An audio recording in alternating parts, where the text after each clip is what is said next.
Nate's come out with another awesome tool for the swimming community. It's called Swimnerd Live, and it allows the data and times from your actual scoreboard to be broadcast and viewed in real time on any smart TV, phone, or other device. It has all the information you're looking for: event, heat, lane, name of swimmer, times and places. One click on any device and they're watching your swim meet live in real time. Go to swimpractice.com to learn more.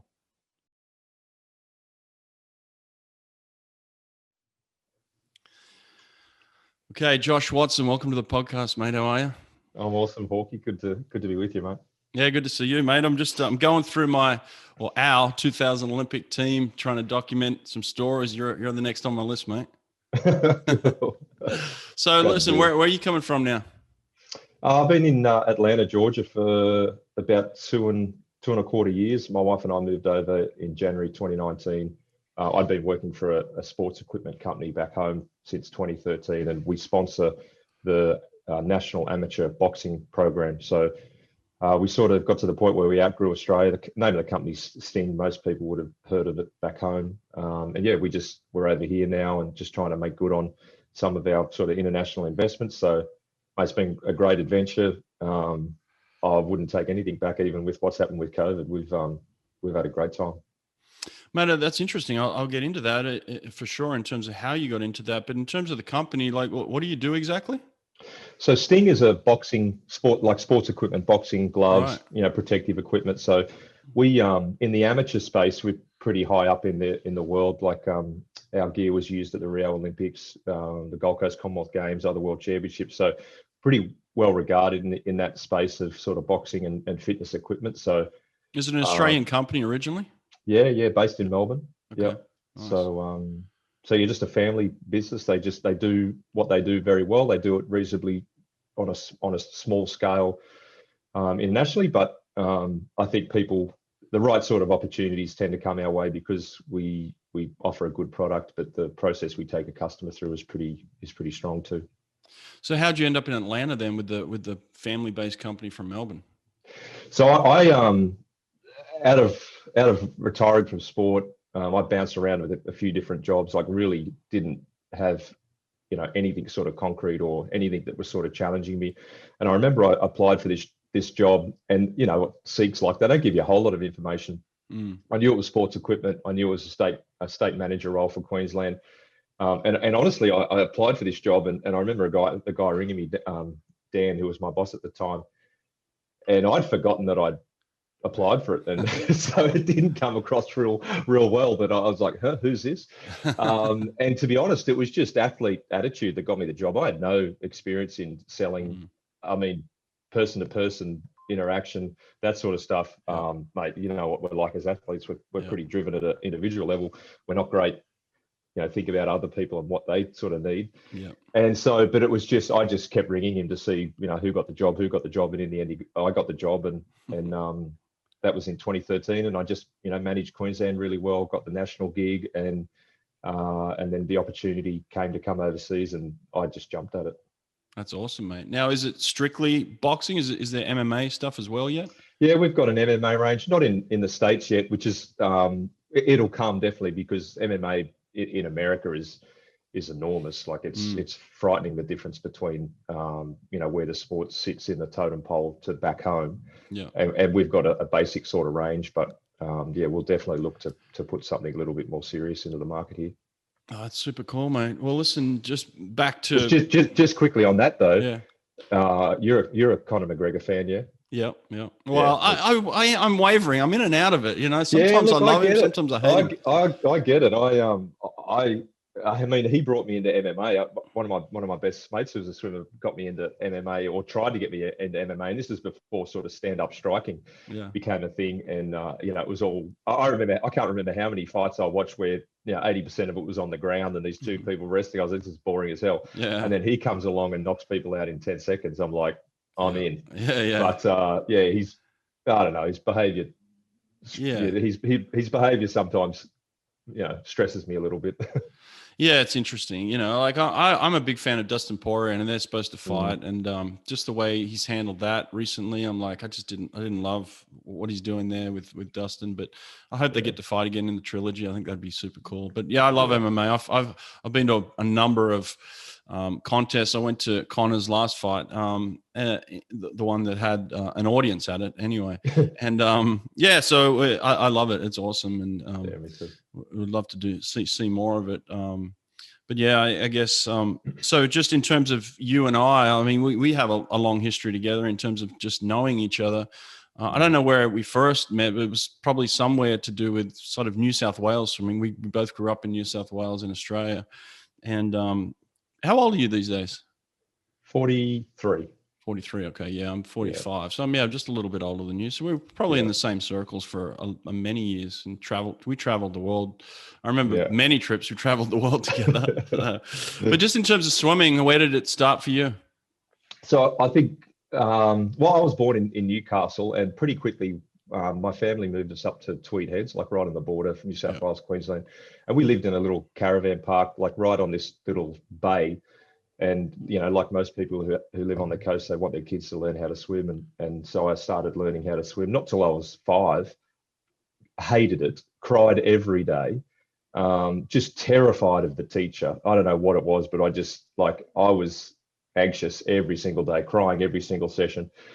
And just by pure, I mean, it's interesting when you look back on your swimming career and when you're in it, you think you're doing all of it. And I look back and I just think the things that happened that were out of my control that led me to a path where I, 9 years on the national team and a couple of league games. Greg Salter was a new coach in the area. He came up from a town called Maxville. He got the coaching gig at the only indoor heated pool in the area. He started to assemble a squad of kids. Chris Feidler was there. We all know Chris, and he was, my idol, and in a sporting sense, still is my idol today. I got out to learn to swim at about sort of 6 years of age, and even down to things like my 3 best mates. We did every sport. So each athlete, each friend had their own sport that they sort of lent to. We all did each other's sports, and we all tried to beat the crap out of each other in each other's sports. And funnily enough, one of those guys was John Wilkie. He was on the same Olympics that we went to in Sydney for downwater canoe kayak. Stephen King won Uncle Toby's Super Series events, and Luke Costello was a great junior surfer. So that learning that competitive, like being in that competitive environment almost every afternoon, whether it be in the pool, the surf, we'd play tennis. It didn't matter. There was 3 other people that were doing whatever they could to win the title for the day type thing. So we're in our squad, and again, just unbelievable things that sort of come together. Our high school, little old Tweed Heads, we won CHS state swimming 5 years in a row. So we had a great coach who was really patient, and like I said, there's just a lot of things outside of your control that came together that led to the end result. So yeah, I have a very similar feeling about my career as well. Like you look back on it, you think, oh, that was all easy and it all flowed, but then when you think about it, you're like, holy shit, like if that didn't happen, or if I didn't make that choice, or if that person didn't take me there, or if my dad wasn't sacrificing this, and it's like, dang, like a lot of things fell into place for this to happen. But you could take any one of those things out and the result is different. It's like that book, that Gladwell book, Bounce. It's exactly the same thing. It's like, you go back and you look back at athletes' careers, and there are things that happened that were of no consequence to themselves that, you take one little piece of the puzzle out and the whole thing could fall apart. Yeah. Now, you mentioned Greg Salter. You were with him for many years. What do you credit him for? I mean, obviously, he's an amazing coach, great man. I haven't talked to him in a while either. I need to call him up and have a chat. But in terms of his influence on you, talk me through that. Well, look, the first thing, he was just really patient. Like Greg rarely raised his voice. He allowed you to grow at your rate, which I think is super important. and look, he was managing a number of other good athletes. Even in my squad, we had Sophie Eddington, Ethan Rolfe. We had what was Hayden's last name? Backstroke. I can't remember his name, but Casey Giddo was with us for a little while. Right. He had a really good squad of swimmers, and he was very. Probably in the generation where obviously outside of the distance that you're swimming, we all did sort of similar squads, similar sets, but how he approached each individual athlete was very different. And I think he had a great level of self-awareness for him and who he is and how to get the best out of himself. And I think that really transferred across to his athletes. So that's probably, I think, his best skill set. I grew up with a single mum, and when you start as an athlete as a 7-year-old and you finish with that coach, in your late 20s, and you don't have a father figure around, invariably that's where you get that sort of mentorship from. So he did sort of play that role with me, and I'm not saying that's the right way. It was just by default, really. But yeah, I just think how he held himself, and he didn't say much. And, particularly in competition situations where you're at a trials, he didn't change. He was the same on pool deck Monday morning at a training session as he was, and he just accepted that sometimes things aren't going to go the way of the athlete or the way that the coach wants them to go. And that's okay. And when was your first experience with kind of a breakthrough, in terms of going from that where you were to being part of the state team, national team kind of thing? Yeah. Look, I think probably the best way to answer this. So I was like quite a good 9, 10, 11 sort of maybe even 12-year-old athlete. And I don't understand it like how, but I remember Greg coming to me at before getting into training one day, and he said, there's something I want to tell you, but I'm not sure whether I should, because I was a pretty cocky sort of young kid, and I guess probably had some esteem issues that I was, trying to bolster by being cocky and a little bit arrogant. And when you've got Chris Feidler in your squad, that doesn't last very long because you spend more time underwater than you do on top of the water. And so I got plenty of dunkings and that sort of stuff. But Greg just said to me, look, you're ranked second in the country. And to be honest, that surprised the hell out of me because I hadn't really thought about. I was just enjoying swimming, but not long after that, I was a late developer. I didn't start to sort of physically mature until I was sort of 14, 15, and so I was in no man's land for a long period of time. I remember going to my very first national age titles when I was 13 in Warringah Aquatic Centre of all places, and I came like 40th or something in the 100 backstroke, and I spent the next half an hour just crying in Greg's lap, just like devastated that am I going to continue doing this or. And I just remember Greg saying, this is the wisdom when you got someone who's a patient sort of person. He just said to me, Josh, no one remembers an age group champion. Mm-hmm. And he said that to me many, many times over that period of time. And I remember going to Adelaide the next year and I scraped into the 200 backstroke final in lane 1 and 5 meters long. If the race was 205 meters, I would have won a gold medal. I ended up coming 4th, and then 15, 16, 17 years of age, I won the 200 backstroke each of those years, and I won the 100 backstroke as a 16, 17-year-old. And I actually remember in Perth as a 16-year-old, we all know Michael Clearman, and at that stage he was just, what gold medal? It was just pick an event and win a gold medal at age group level. and I remember he swum the heat of the 100 backstroke and was like 2 seconds faster than what I did in the final, but he had other events that night and pulled out. So I was like, there's a gold medal that I probably didn't. Champion by default. Yeah. So, but yeah, sort of, that was sort of my age group sort of history. And then by that point I was, starting to make finals at open level. And funny, we've got a very similar story to Atlanta. I missed Atlanta by, I think, 3 or 4 100s. And who were the two that beat you? Toby Haynen just beat me. He got the place, and Stephen Dewick at that time was the.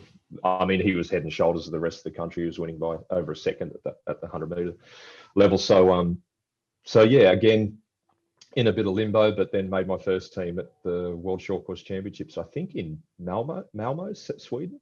Yeah, sure. Was it? No, it might have been Gothenburg. I didn't go to that one. Okay, yeah. So that was my first team, and then sort of made the next sort of 7 years of teams. Was there a period of time after that 96 letdown where you thought about quitting? No, I don't think so. I mean, the first thing I did was my family had a business down in Sydney that sort of worked in technology, and I just straight away went, right, I'm going to spend the next 3 or 4 months living a normal person's life. Went and did some lackey type laboring work for them, and did that until probably August, September. Came back up in the pool, and then the trials for that 97 World Championships were in December, just before Christmas. So no, I don't think so. I think mainly because I enjoyed swimming, don't get me wrong, but I mean the positive affirmation that I got out of it was what made me think that I was never going to quit the sport, and I never got to the point, well, if I wasn't going to swim, what would I do then? Yeah. Now it seemed to be always backstroke for you. That was the thing that really clicked and really connected for you, right? Yeah. Yeah. Is that something that was just natural to you, or was it a decision you made? I think so. I just think, again, like I just sort of gravitated towards it. A lot of my results as a young swimmer were all around backstroke. So, I just, what it's like when you're a kid, when you're winning gold medals in an event and winning ribbons at school and all that sort of stuff, you just sort of spend more time and try and improve it. I wish I had have done freestyle. I really enjoyed freestyle. But at that time, the program sort of didn't lend itself to both sprint sides, backstroke and freestyle. They tend to clash a little bit early in the program. Yeah, I just looked on your Wikipedia page, mate. The World Championships in Gothenburg, Sweden, 1998. But you ended up having some short course success before 2000, right? Where did you win the 200 backstroke? So that was 99 in Hong Kong. Yeah. Okay. Right. Yeah, that's actually like something I'm really, really proud of. Actually, I from memory, I think the Pan Pac trials for 99 were just before the World Championships in Hong Kong. So I'm pretty sure we literally went from Brisbane, and I was swimming. I mean, I just scraped in to the team, but I was swimming horribly, and I remember, I think I was selected for the 200 backstroke, and I came third, and I was probably lucky to be selected, to be honest. And then 10 days later, I'm a world champion. I was really proud that I was able to turn that around. Like I remember at the end of the event in Hong Kong, I think there were 5 gold medalists at that event, and Greg wasn't selected to the event. So Barry Prime had me at that event, and coaches of the athletes that won the gold medals were asked to get up and say something about the gold medalist. And here's a little old Josh Watson, just he's a world championship, and I think from memory the gold medalists were Matt Dunn in the 400 IM, Grant Hackett won the 1500, Ian Thorpe won the 200, and I think Clemmy might have won the 100 fly. I mean, look at those names. You wonder why I was thinking, what the hell am I doing here? And I just remember Barry Prime getting up and just said some really, really nice things. And that was like, honestly, the proudest moment at a performance level of my career, even above, representing in Sydney and winning silver medalists. Yeah, for sure. I mean, just to be named with those guys, like, what it's like, but, like we put those sort of athletes on a pedestal that honestly, from a performance level, they deserve. And, you spend your whole swimming career hoping that you put a performance like that together, and you do, and it feels great. Barry's actually an avid listener of the podcast, so I'd be very happy that you mentioned his name. I love Barry. He's just, I mean, is there a more positive guy? Like 24 hours a day? If there is, I'd love to meet him. Such a good dude, isn't he? Yeah, absolutely. Yeah. Now, you and I were talking just before we jumped on air about a Laurie Lawrence story. I'm trying to get Laurie Lawrence on the podcast. I'm trying to pin him down. But, we didn't necessarily have direct day-to-day type interactions with Laurie, but Laurie was kind of one of those guys that he'd made a name for himself in the 80s and then was being utilized as kind of a facilitator for the Olympic movement, Olympic team. Every now and then he'd come in and give the Australian team a little positive G up, a little talk or something like that. But you reminded me of an experience we had that was pretty funny. Talk to me about that. Yeah, so I think before the 98 World Trials in Brisbane, as you know, at New South Wales Institute of Sport, I mean, everyone would come into a camp situation.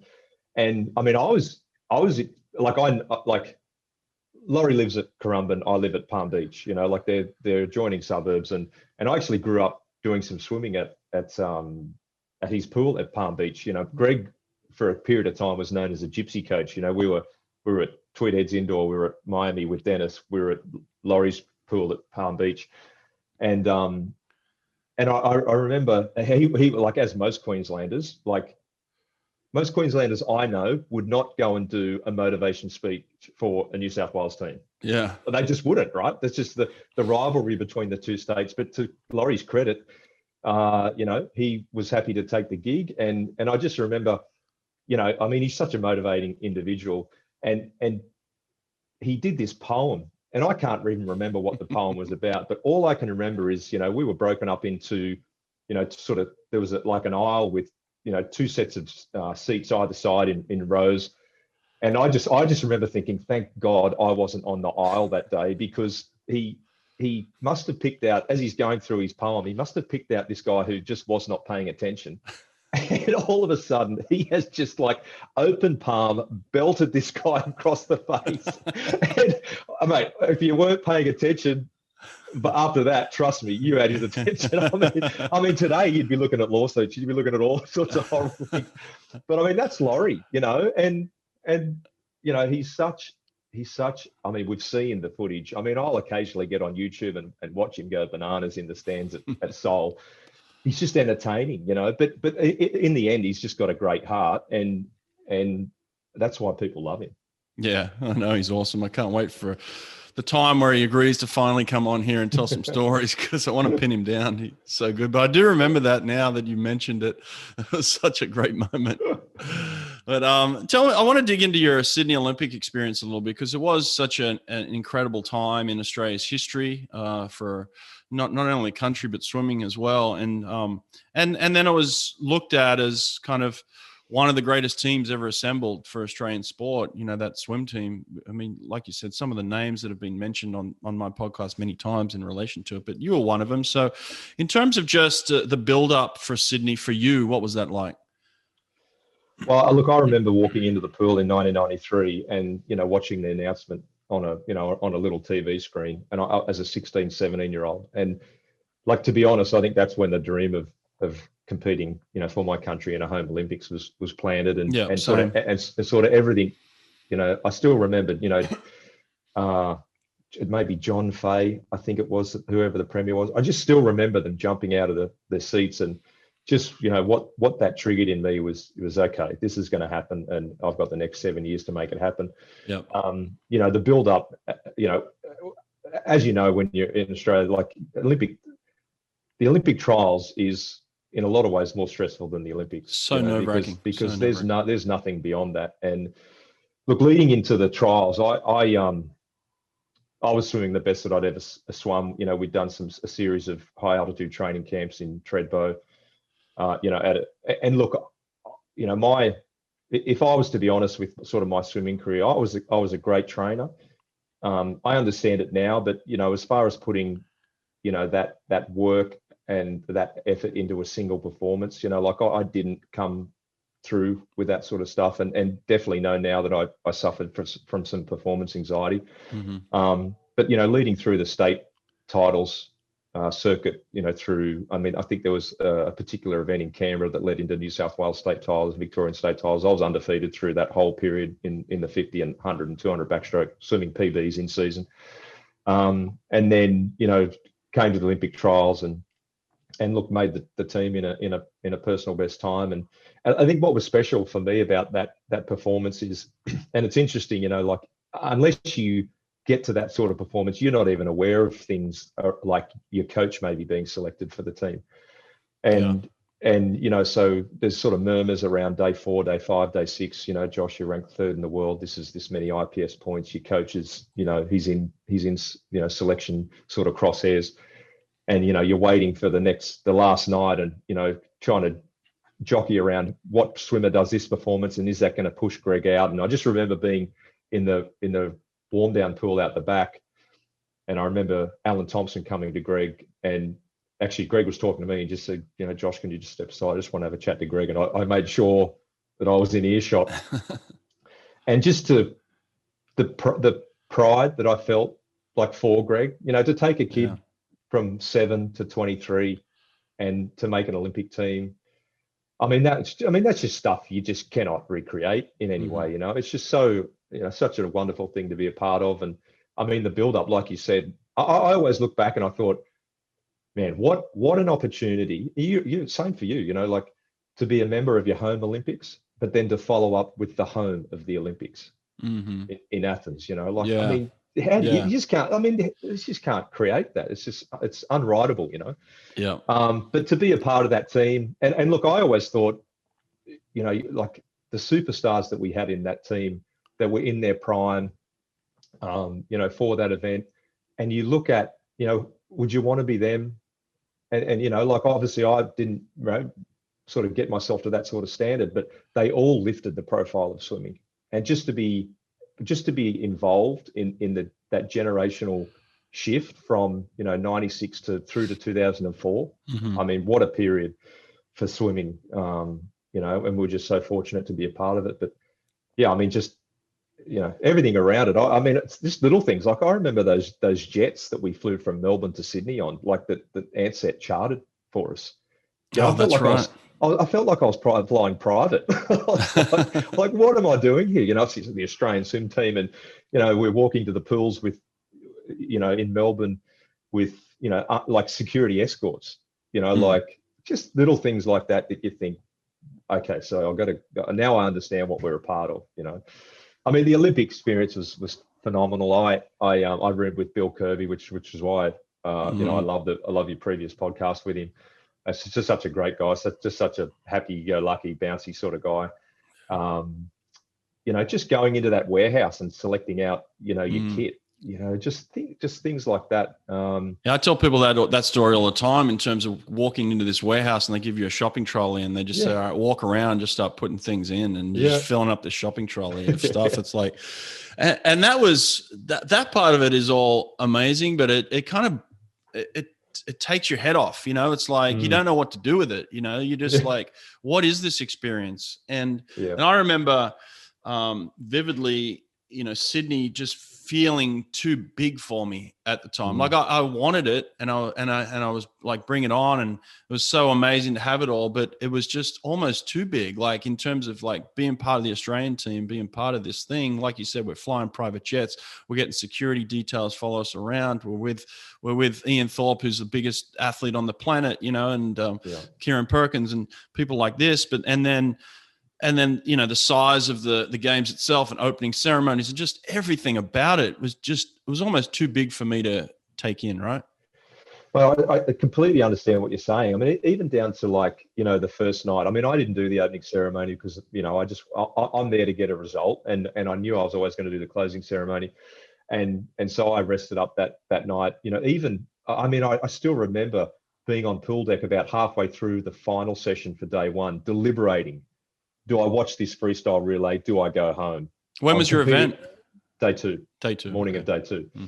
And, so I probably left it too late. And I literally, walk into our sort of commune area where the TV is literally as the gun goes off. And I'm, they win the event. And I'm like, God damn it, I wish I had been there. But do I? Yeah. Do I? What's my emotional state tomorrow morning witnessing that, like on pool deck? I would have probably been a banana. So yeah, I mean, it's weird. You want to absorb everything, but then controlling your emotions, the reason you're there is to compete. So it's this double-edged sword type thing, and I remember swimming my heat.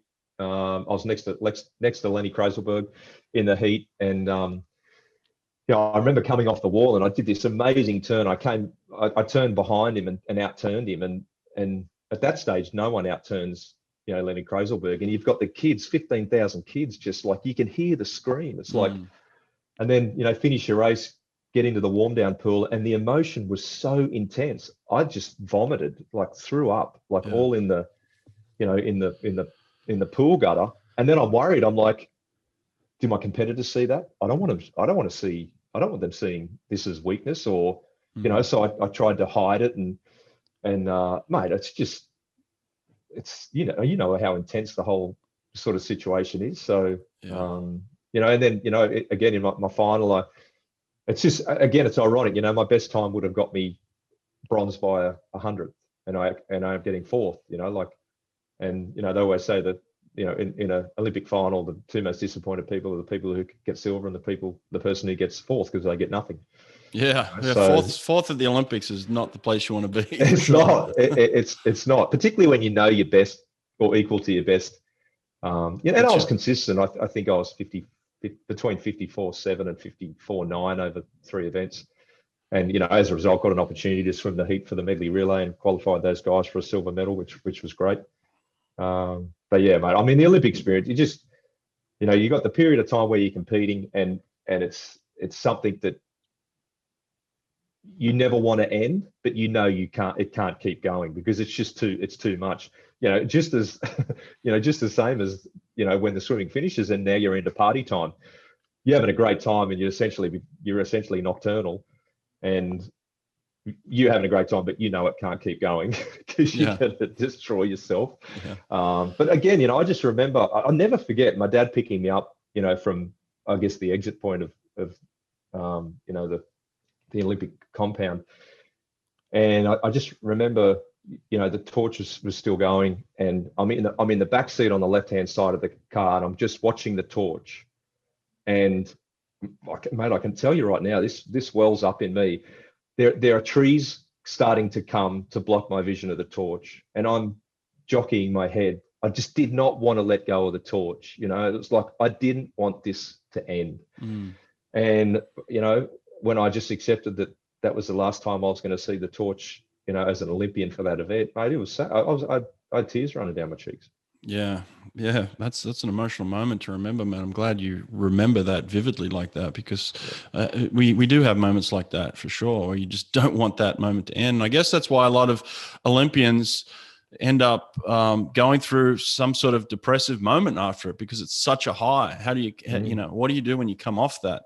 And then a lot of athletes come off that and think, well, what do I do with the rest of my life now? Because you hadn't really set your life up. It's like your whole life has been centered around being an Olympic athlete as well. Yeah, mate, it is hard. And it's funny you bring that up, because I mean, like, every athlete has to retire at some point. And I remember sort of into my retirement, I remember listening to Shane Webke, the rugby league player, on ABC Grandstand. And look, he was successful. He'd set himself up with a career.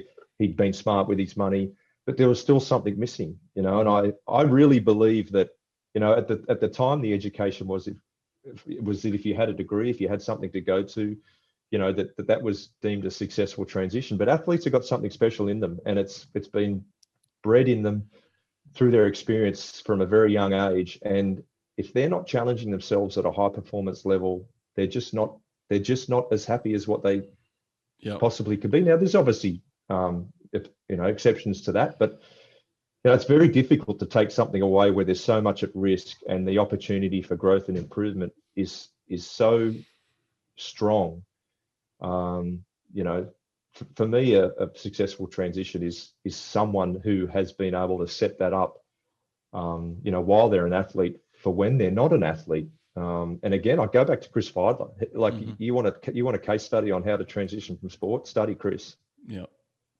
Yeah, and it's difficult, mate. It is difficult. It's one of the conversations. Like, I have an athlete right now, Bruno Fratis, and Bruno, for the past few years, he's been one of the top sprinters in the world, one of the most dominant sprinters in the world. But part of my conversation is like, Bruno, at some point soon, I don't know when, it's going to end. You're not going to be the fastest swimmer in the world, or one of the top swimmers in the world. You've got to transition. What is that going to look like for you? I want you to focus on being the best athlete. I want you to focus on winning world titles and Olympic games, but I also want you to focus on what's next. And so part of our conversation has been trying to get him to think about that transitional period, because I see how much he puts into it, and it's just like you and I. There's an end point, and sometimes it can be not something that you even plan. It could be an injury, or it could just be a disappointment where it's like, that's it. Like, you're not going any further. And it's like, whoa, today's the day. I wasn't expecting it. I was thinking maybe another year or two, and boom, it's just on you. So yeah, it's something that you do have to think about. But I did want to go back to Sydney maybe for a second and just say, look, I've become very close with Lenny Krayzelburg, and he's an incredible human. I love him. What was it like to compete against that man? Well, look, I mean, I'm going to completely out myself, and it was tough. I mean, the guy is larger than life. He's a good-looking rooster. Yeah, he's a good guy. Like, I mean, and when I say good, he's exceptionally good. Yeah. And when I was competing with him, you're trying to look for a chink somewhere, and Lenny would, in any marshalling area or ready room, he would go around and wish all of his competitors good luck. Mm-hmm. Right. That was something that he did. And because, at the time, like, obviously I respected the guy. How could you not? And the little that I had to do with him, again, take the athlete away, you respect him, but he's still a competitor. Mm-hmm. And whether this is true or not, and kudos to him if it is, in a sense, and maybe this is back to me, and I guess my sense of getting the value out of a performance that I'd put in the training pool. Part of me thought he was doing it because he's a good guy. And the other part of it was he's, in a sense, he's saying, good luck, you're racing for second. But do you know what I mean? And that's what I'm saying. Like props to him. Now I think at Sydney, we might have been on a bus somewhere, or maybe it was at a different competition. It might have even been, during the World Cup series through Europe. And I remember we sat next to each other. Honestly, we had the best half an hour conversation that you could ever have with a competitor. And nothing about it was swimming. It was about life. And at that time, he was investing in real estate and what does life look like, after that. And, like you listen to the podcast that you did with him, and like, you feel a little bit sheepish that you would think that someone would be deliberately, planting something in your mind at a pretty critical point, pre-race. But whether he did, whether he didn't, whether that was his motivation or whether it wasn't, that's irrelevant. The guy he's an amazing human. He is, to the point where you hate the fact that he's such an amazing human. He's like you said, It's almost like you want to be like, fuck off, Lenny. Like, give me some space. He is a benchmark. Like, he is a benchmark. He just is, And like, as men, we need that for sure. Yeah, no, you're right. He was the total package, and I would have hated to compete against him. I had my own competitors who I feel similar to that, but I think when you're that good as well, like, it's just a confidence that you have, and that confidence spills over to someone who may not be as confident as Lenny, like myself. If I was to be in the same situation, and you start to think a certain negativity about somebody that's just being nice and confident because he's so sure of himself. That's it. Yeah, look, without question, that was a deficiency in me, not in him, for sure. Yeah, and I had very similar experience myself at that point in time. Like, some of my competitors were 6'6", 6'7", giant men, and I'm like, how am I supposed to beat that? Like, I'm here because I want to give it a crack. My family's outside, my friends, everyone I went to school was out there thinking I'm going to win. But, like, I'm in here in this room stuck with these guys. Like, these guys are real swimmers, man. They don't fuck around. And Lenny was definitely in that category. He was swimming hard at the Sydney Olympics. And that must be tough, like, because you have these ideas of wanting to win gold, right? Like, because it's your home Olympics, and then your teammates are winning gold, and so you have this feeling of like, man, I want to do the same thing and set my life up and be a great teammate and all that. And then Lenny Krayzelburg walks in the room. It's like, I got to beat that son of a bitch to do all that. And so there's that thought of doubt, right? For sure. And I think, it comes back to sort of one of the great mistakes I think we all make is results goals and outcome goals. Like you cannot control, what anyone else does on race day. All you can do is the best that you can do. And look, I was really guilty of that. Hard to when you got someone of the likes of Lenny, who I think was undefeated from like 97 through to 2001, something like that. In his main event. So I think it's really, really important to keep your eyes on you and your improvement rather than look at anyone else. Now, do you remember anything specific about being on the Australian team? Any stories, any team meetings, any maybe some interactions you had with teammates? Any interesting stories from that period of time, of the Sydney Olympics specifically?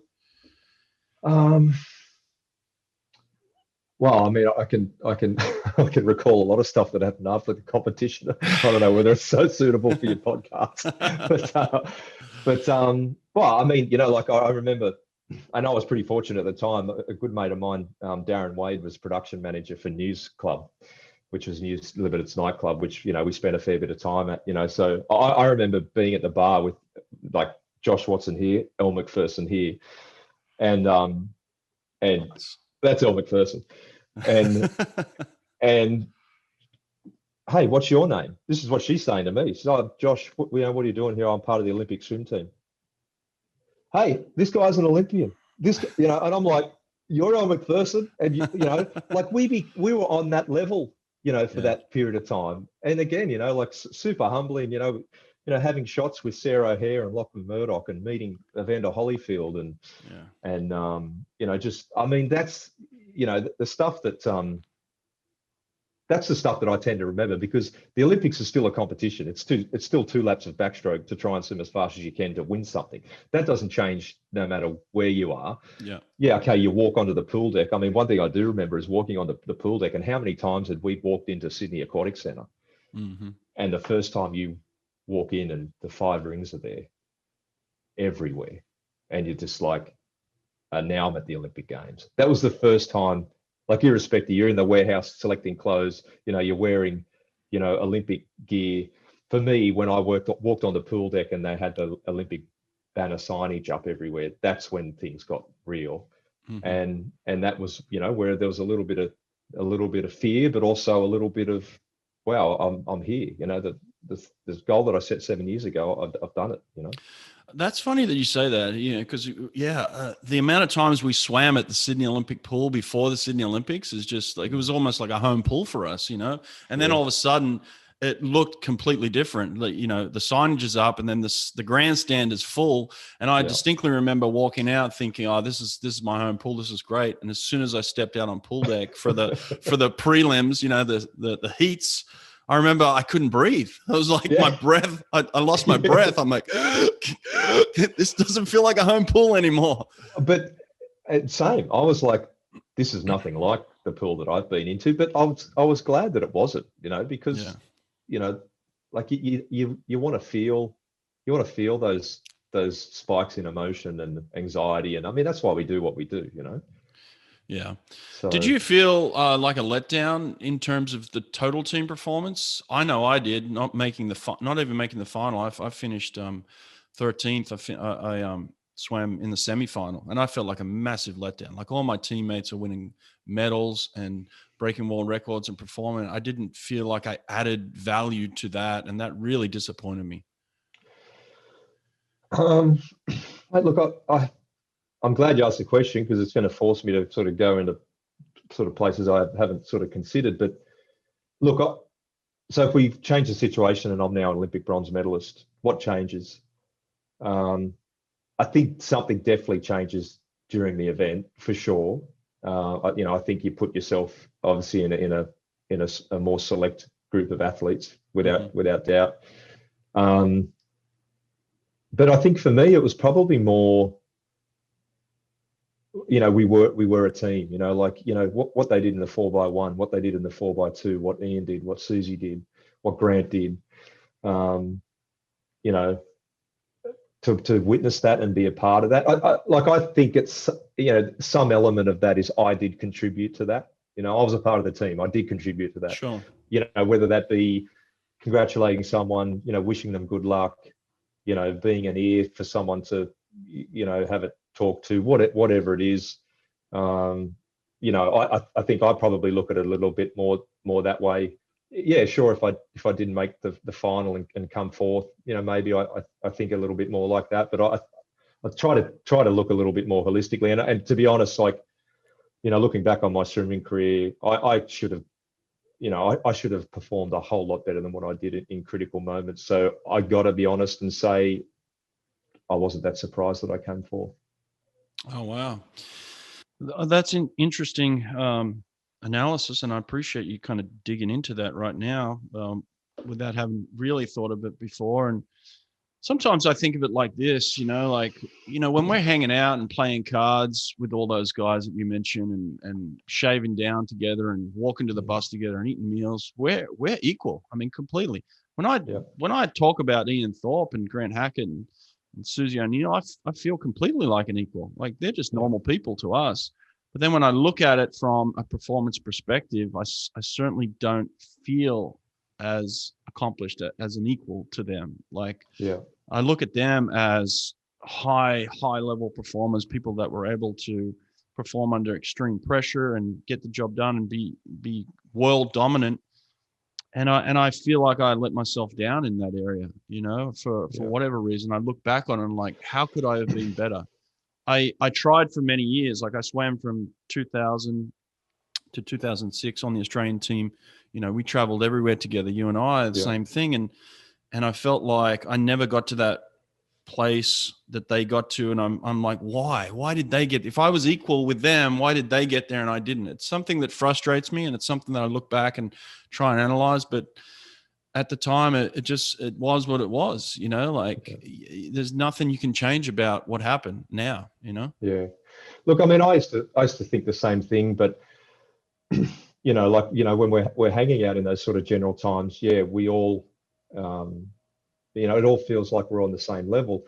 I think it'd be interesting thing to sort of note would be that they think the same thing too, right? They're not Grant Hackett, the, world champion, Olympic gold medalist. They're not Ian Thorpe, the multiple world record holder. They're just one of the guys. And to prove that, I mean, my story with Elle Macpherson, that proves that solid. Oh. All of a sudden, she views me the same way as I view her, because we've found success in what we did. Mm-hmm. So I think, there's probably a little bit of similarity in that personal, inadequacy that we place that label on ourselves. It's not true.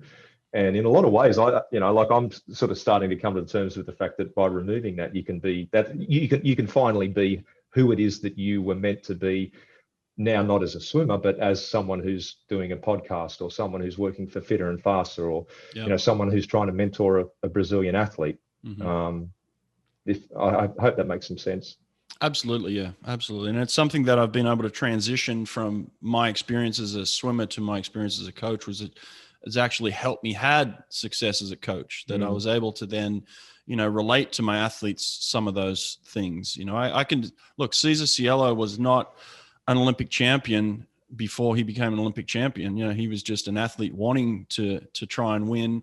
And like, I think at the time he was ranked maybe top 20 in the world. It wasn't like he was one of the favorites. So I without a doubt believe the relationship that he had and the experiences I had helped him become Olympic champion, but there were certain things that were innate in him that enabled him to obviously do that. Were there things you noticed about those guys being part of that team that separated them from people like you and I? Like, was there anything noticeable that you felt like enabled them to have that high level of success, or was it just sheer talent?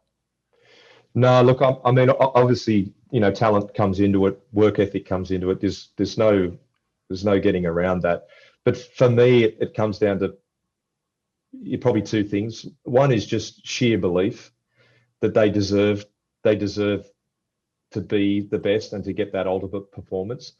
But I think they also had a self-awareness, about them. And the way I sort of describe that is, I know who I am and I know how to get the best out of myself. And I've got a great analogy, who was a competitor of mine, Matt Welsh. He it's, you know, it's well known that, you know, he wasn't a great trainer, Mm-hmm. and you know, his application to training and all of that sort of stuff. Certainly, I mean, we would go on you know, stroke camps or things like that, and I would destroy him, you know, in everything that we did. Yeah. But he had that self-awareness. He had that, you know, I didn't have that. You know, I'm in a particular lane in the final. You look left, you look right, you're dead. You guys are dead. You just don't know it yet. I didn't have that, and they have that for sure. Mm. You know, Yeah. and to be honest, like a credit to Matt that he knew himself so well, and to get the best out of himself, that he got within 0.4 of a second of Lenny Krayzelburg. Mm. You know, with now, I'm sure leading into, you know, when I kicked his butt at Victorian state titles, I'm sure that would have triggered something in him. And, you know, I'm sure his training would have been on point for that 8 months of his career. But, you know, they've got something else. They've got, you know, like I said, they've got that eye of the tiger. There's blood in the water here, and it's not going to be mine.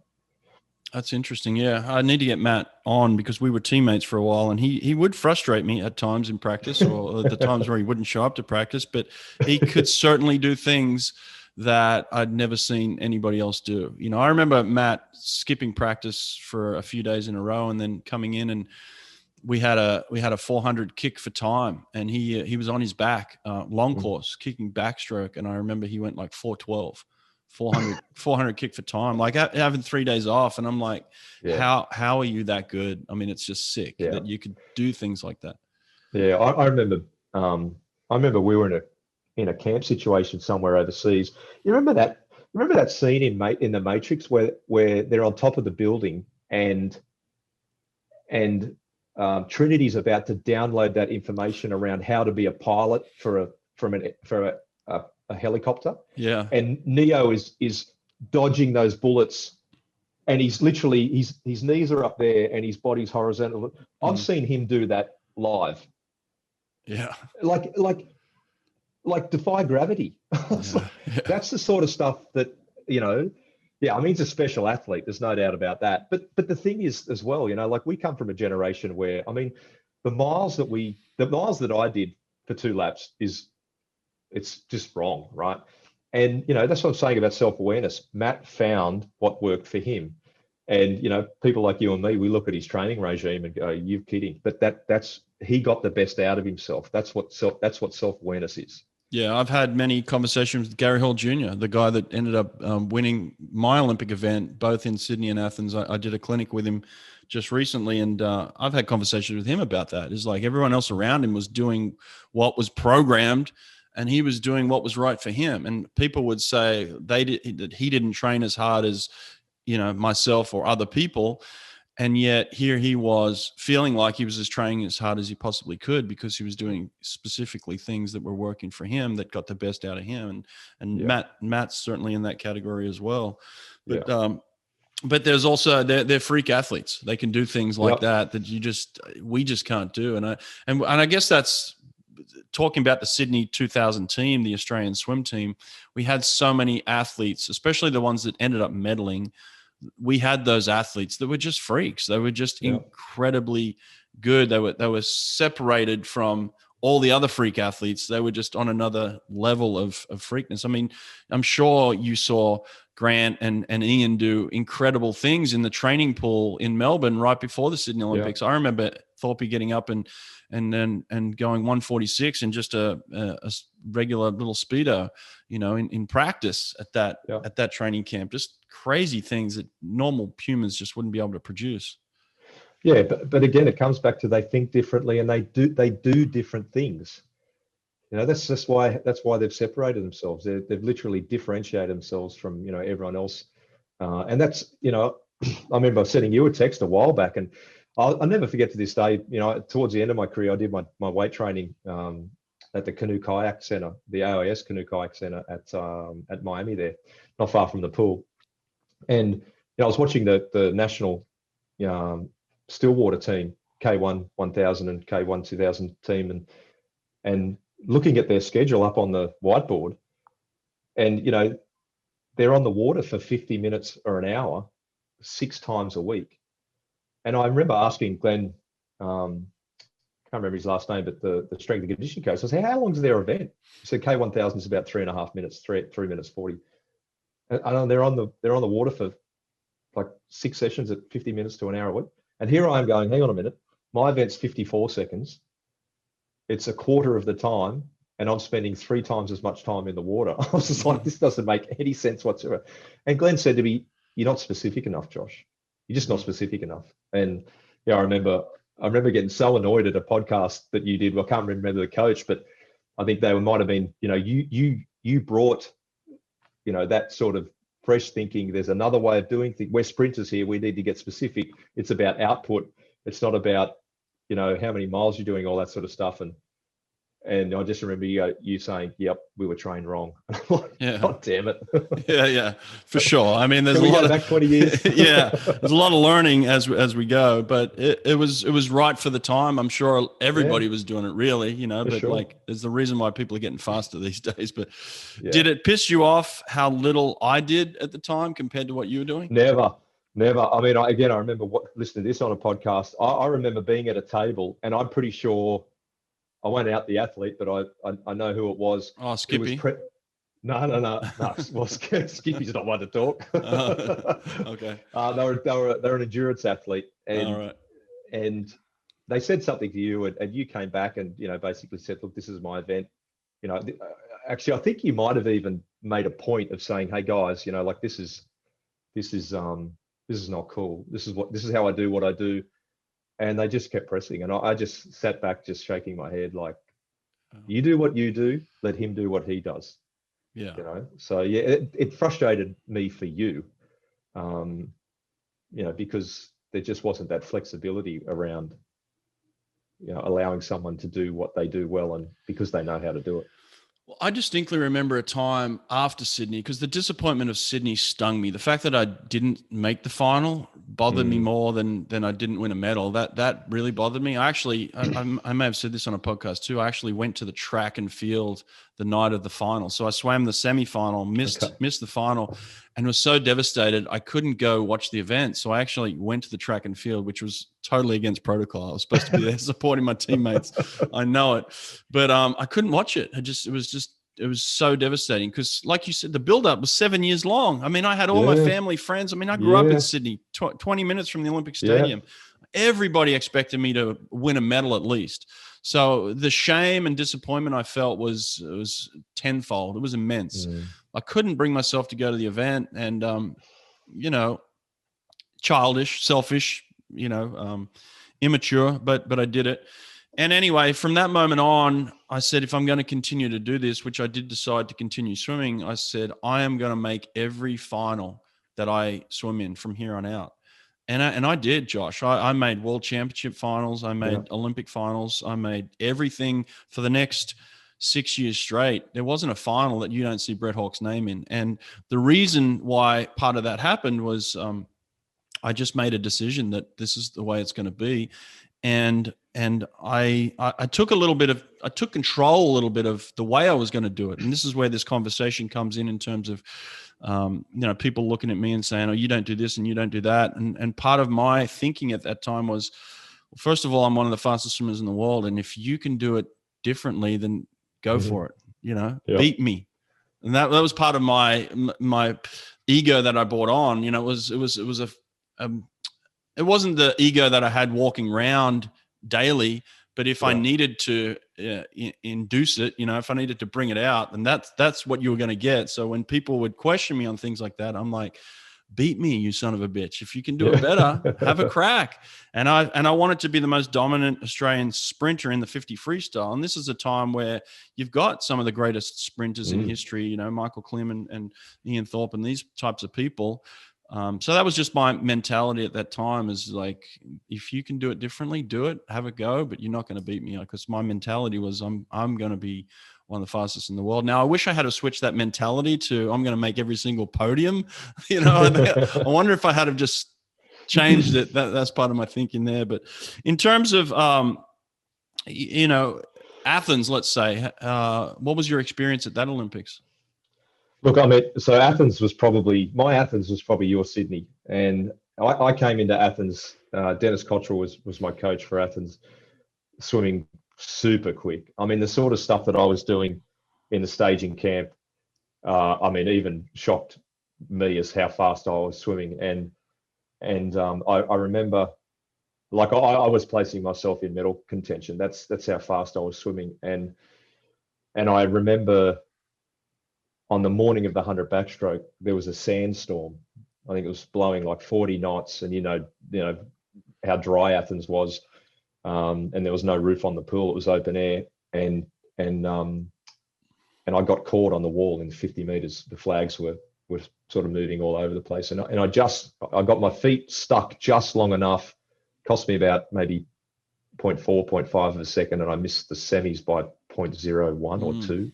Oh wow, that was heartbreaking. Yeah, that was really heartbreaking to be to be an Olympian in Sydney and come forth and go so far backwards in Athens, when every indication was that I was swimming a lot faster. That was tough, because it also cost me the relay heat swim, because at that time Matt wasn't swimming as well.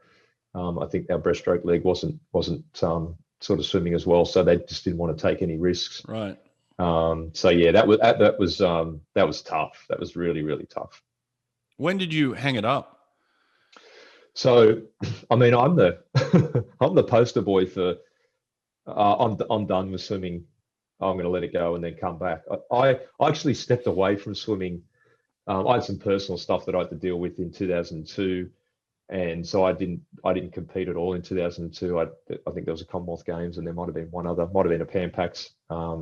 I started to come back to training in 2000. I think the end of 2002. I think I made was 2013 Worlds. Where were they? Was that Barcelona? Barcelona, yeah. So I made that team, and then made. Oh wow, you swam for a while. Yeah, I was here for a while. Did you go to 08 Olympics? No, so that was my last. Beijing Olympics was my. That was it. I didn't make the final. I think I came 4th or 5th. It was a blanket finish. It was really, really tight. At the trials. At the trials, yeah. So I spent. I didn't know what I was going to do after Athens. I knew I was going to spend some time away, and to be honest, I mean, I got a job. I was working as a croupier at Jupiter's Casino. having a social life for the first time ever. Good bunch of friends, having a good time, and like most athletes, just no outlet to challenge myself and trigger those high performance skills that I've got. And I remember making a decision to come back in 2006. Specifically to try and make a 3rd Olympics. And I think I started out swimming. I was living in Broadbeach, so I started swimming with Glenn Baker at Southport, and then ended up with Dennis. And then so didn't make that team, and that was the end of the road for me. I realised at 31, I said, this is going nowhere. I've got to sort of move on, and made a pretty sort of aggressive sort of cut from the sport, and realized that I had to rebuild myself, because I'd sort of tried to transition twice, and it didn't work. So I knew there was a whole lot of work that had to be done at a personal level. So sort of went about that, and actually started a business to help athletes transition from sport, which was called Transports at the time, and worked with a couple of athletes, and that sort of merged into something that I'm sort of kicking off shortly. So so yeah, it was tough. Yeah, the transition side of things, it was hard. It's hard to let go, isn't it? For sure. And I didn't know when the right time was either, but I got to a point where I had some children. I had my daughter when I was 23 and my son 4 years later. So by the time I was coming to the end of my career, I had kids, and the rules with the Australian team, as you know, were kind of blanket, pretty strict, of like, all right, if we're going away for a period of time, and everybody has to live by the same rules. I remember going away at the age of 30 and being on the same team with 15, 16-year-old girls and having to live by the same rules, and thinking like, this sucks. Like, I don't want to do this anymore. It's just not pleasurable. I want to keep swimming, but this is not fun. So I pulled out. That helped. And then having a situation where I hadn't finished my degree, I wanted to get that done. So, but the transition's tough, eh? Yeah, like and the mistake I've sort of made at a personal level, I was engaged at the 2008 Olympics, and I got married in October 2008. to my first wife, and 2 Christmases later, I remember she actually went up to Rockhampton, and I was essentially home alone, and that's when I knew something was wrong. I was sort of coming full face to, the fact that who was I, what was I, all of that sort of stuff. And it's actually funny that I listened to on one of your podcasts with who's the head coach at Virginia Tech, Sergio Lopez, yeah. Lopez. I remember him saying, and this was just really, really hit home, where he said, that the biggest danger for an aspiring athlete is a performance breakthrough, because up until that point, there's been sort of 2 developmental paths: the human development path, which is largely by default and experience, and then the athletic development path, which is, where you're putting a lot of your time to and where you're getting a lot of your results. If you don't, basically what he was saying is, if you don't have some sort of system or process to continue to develop yourself as a person, mm-hmm.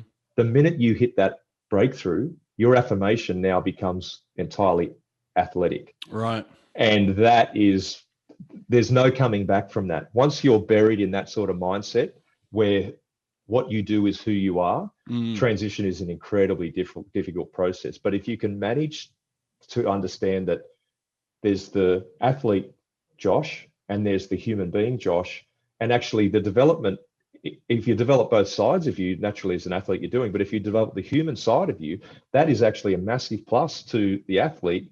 Then when, the athlete side, leaves your life, you've still got this core principle of who you are as a person.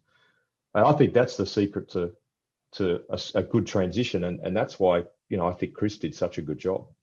Well, what you said just there is what every single athlete's going to face, and we see an athlete like maybe, I don't know personally, but Cleek Keller, who Mm-hmm. just found himself in trouble, maybe still just wandering and trying to find connections and got lost in a group that shouldn't have been lost in, but every athlete's going to have to face those questions. Mm-hmm. Right. And like you said, those affirmations are just so powerful when you have success as a swimmer and then you desire it and want that again. And it's like in swimming, there's a period of time where you can just train and train and train. Training feels amazing. You're not under that type of cutthroat pressure, yeah. But then once or twice a year, you have to put yourself out there and expose yourself. But that's the training gives you enough time to feel secure, Yeah.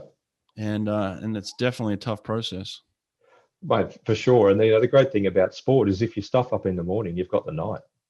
Yeah. And if you stuff up in the night, you've got the morning, I remember, when I started to develop this transports business, I did my own sort of research with a lot of swimmers who had retired, and a lot of the data that was coming out was that less than 50% of athletes feel some sort of emotional, perturbation post transition. And that was like, I was getting in the high 90s. And so I knew there was a need there. And I thought, okay, when we were athletes going through the system, they're trying to educate us, get a degree. And I thought, well, I don't think that's not enough. We're high performance athletes. We're high performance people. We need to be operating at high performance. That's where we're most comfortable. Then, transports was all about getting these athletes post sport. And I was convinced that was the way to do it. And then, the outcomes were good, but they could have been better. And then I thought, okay, well, how do we get them before they've transitioned from sport? And there's this sort of crescendo that's built up into, okay, this is my last tournament, this is my last competition, my last opportunity to do something great. No, I'm too anxious around transition. I'm not ready for it yet. And then, you hear something like what Sergio said, and the key is to get right back to the start. And that could be as young as 12, 13, 14, mm-hmm. And planting this idea that there are, it's not just for when you leave sport, that, you need to stand on something. You need to have value away from what it is that you're doing so that you can stand on that when you're no longer an athlete. But you have to start developing that now. And hey, guess what? If you do that, you'll be a better athlete in any sense. Did you seek outside help to help you come to those conclusions? Yeah, 100%. I had a counselor for a while. I had a guy who's a business mentor who's still, I'm in periodic contact, once or twice a year. I remember Chris saying, don't ever not fall back on what it is that you've achieved in sport, and allow that to give you the springboard that you need in later life.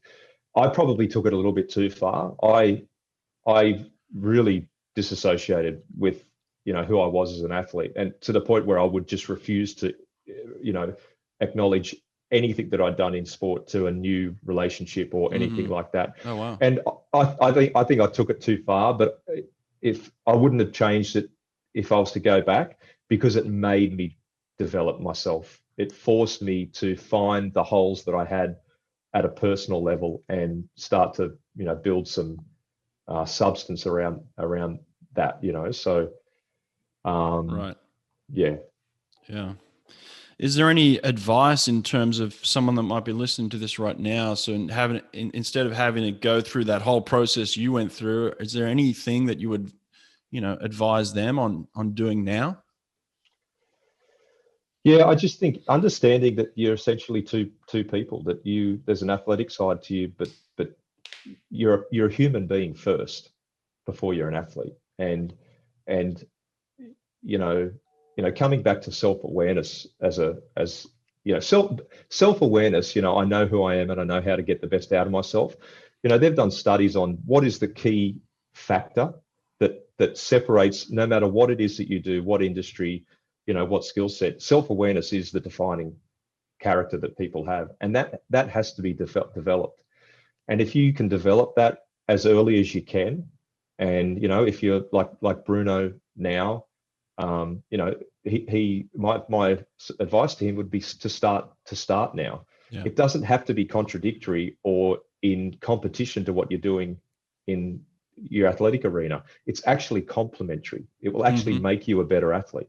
Yeah, I agree with that, because it provides some balance of some sort. It doesn't have to be a 50-50 balance, but it takes your mind away from all that stuff that is just building up athletically and gives you some sort of identity on the other side. And I think that's it, is like just figuring out who else you are other than just this athlete, who else, what are your other interests? What are your other likes? What are your other passions? What are places in your life that you can give back as well?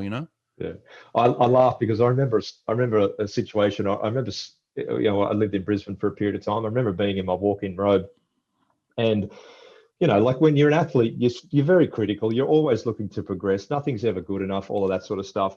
And I remember I remember getting dressed one day, and it just dawned on me. I just went, I'm a negative person. It just came to me, but instantly I went, well, I'm going to do something about it. Like I didn't wallow in, life is, this job sucks. I'm not getting paid enough here. This person doesn't appreciate me. I just went, enough. Like admit where you are now, and you can move forward from that. Yeah, we do develop kind of this, I don't know, what is like this poor me attitude. Like it's like you have this chip on your shoulder as an athlete, especially one that isn't maybe as dominant. I don't know. I was never the person that was dominating the world. I always felt like the underdog kind of thing. You have that underdog mentality where it's like, everything's working against me for some reason. It's not, you're working against yourself ultimately. Yeah. And I think that, it sort of comes to mind, another, what separates the best athletes in the world. They've got no time for judgment. The training session doesn't go as well as they planned. They don't pity themselves. They don't sit in their own misery that it wasn't good enough. They take what they learned out of that experience and they move forward without judgment. So they don't have any fear of mistakes or errors, because their emotional response to things not going as they had planned, it's so quickly removed from their thought process. Yeah, absolutely, mate. I also read just recently, in terms of bringing substance to your life, you just had a kid of your own. Yeah. So Everly Grace is what is she? She's just over 2 months. So yeah, wow. first child, and mate, I mean, it's interesting. I'm sure people gravitate, when they think it. You find out you're pregnant, you're having a child, and we didn't find out the sex. We wanted to keep it a surprise. But I think you naturally gravitate to, okay, I'm a male, I want to have a boy. It'd be great to have a son. Mate, I'm so thankful I had a daughter. Like she's some of the fathers that I've spoken to that have had a daughter as their first child, they just, they're as helpless as what a son would be, but they just require a different kind of love, and I'm glad, because if I'm lucky enough to have boys in the future, I'll be a better father because I've had a daughter first, because she's brought something out in me that's gentle and soft, and that, you got a boy, you can be a bit rough and tumble, you probably bypass some of that stuff, but yeah, mate, she's I'm in love all over again. That's awesome, mate. And look, as a man with 3 daughters, the advice I'll give you is that will never change from what they need from you. That gentle, soft, loving dad. It'll evolve. It'll, from the time where she's at right now, she needs to be held and she needs to be fed, and changed and things like that. But as they get older, those things, the principle of what they need doesn't change. It's just how you implement it changes, And so what I've found is I went through a period with my daughter where I'm like, oh, she doesn't need me as much now. And that's so wrong. Like, they need you all the time. And just to be reassured that, listen, I love you more than anything in the world, So that'll never change, mate. Yeah, good. I'm glad. And it's great because, as I'm fortunate enough to have a wife that just who she is makes me want to be a better person. Yeah. And provide as much as I can and give a life experience that is as wonderful as it can be. Well, now I've got 2 people. It's just, it's amazing how tired you can be in that first month, but you're also finding energy that you just never knew you could access, Yeah. So, exactly. But no, things are starting to settle down, and she's a great bub. She sleeps through the night, and she's pretty easy to handle. Awesome. Well, good stuff, man. I'm happy for you and your family, and Thanks, happy to catch up again, mate. Mate, it's been great to see you, and I mean, we're only a couple of states across, right? We need to get face to face and have a beer when things calm down. Definitely got to hook up. This has been a strange time. We need to reconnect with people, but this is a great way to do it. So I'm glad to see your face again, mate. Thanks, Josh. Yeah, you too, mate. Thanks, mate. See you, bud. See you, buddy.